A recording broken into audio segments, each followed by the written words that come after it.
समस्ते बढ़ंतु नारा दौरान सरकार हेले शिक्षा व्यवस्था एते तलकू खसी जाइछि जहाकू बुझिबा मुश्किल होई पड़िछि। देखतु एही दृश्य गछ तळे चलीछि पाठ पढ़ा। कोमलमती शिशु माने गछ तळे दुख कष्टरे पाठ पढ़ुछंती। मयूरभंज जिला बामनघाटी उपखंड रायरंगपुर पुराणापाणी पंचायतर तामलबंध गाँवर अंगनवाड़ी केन्द्र रे एमिति पाठपढ़ा चली। घर उपरू सिमेंट झड़ी तले पड़ुथिबारु पिलामाने बाहरे पाठ पढ़ुछंती। शिशुमानक विकास पाई सरकार केते कोन करूछंती, किंतु एही चित्र देखिले केते कोन विकास होईछि ताहा जळजळ होई जणा पड़ुछि।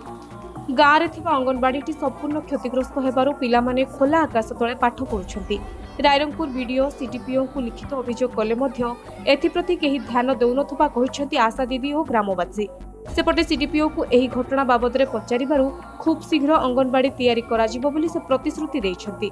2 वर्ष हो सब कलेक्टर आसी देखिकी जाइए फोटो हरिका उठे वीडियो भी आसी आम सीडीपीओ मैडम भी आसी जेई मैंने भी आसी सब देखिकी ना फोटो फोटो सब नहीं जाती मास्का रिपोर्ट भी आम प्रत्येक मसरे दिया हुए डैमेज बोलिकिना। तो ममता गृहटा हाँपाई मुझे जानी तो आमर ये फाउंडेशन भी कराई तो सार मैंने मना कले घर टी हेल्ले छुआ मान भविष्य भल वर्तमान जो पानी पड़ू गार्डियन भी एत छाड़ापी राजी होना ना 25-26 जन छुआ तो से हिसाब रे टिके शीघ्र घरटा हेल्ले आम भी भल उपकृत हो छुआ मैंने भी उपकृत हे। अंगनवाड़ी तो आमर खराब हो जाइए बहुत दिन है आमर ये जो इम्यूनाइजेशन होती माँ मैंने आसुन एमती बाहर छिड़ा होकर टीका दिया छोट छोट छुआ मान को धरिक आस पूरा पानी पड़ू भितर बसी होनी पूरा आम बाहर देखुना बारंडार माँ मैंने बस बेसी वर्षा हेल्ले पिला आसुना आज भी सकाଳେ वर्षा है 8-10टा पिला आसी ना आमर 25-26टा पिला सेटा तो आम आगुरी जानी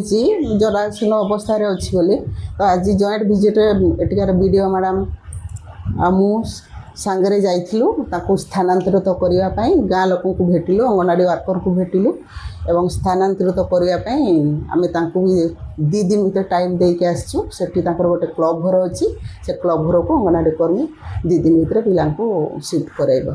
एटा डिलापेटेड डिक्लेयर होके आम आगुरी रिपोर्ट कर सारी तार फंड्स आसी ना फंड्स आसले अति शीघ्र कर दिज्व बोली जन दिखाई मैडम को भी जन दिखाई डिस्ट्रिक्ट ऑफिस को भी जन दिखाई।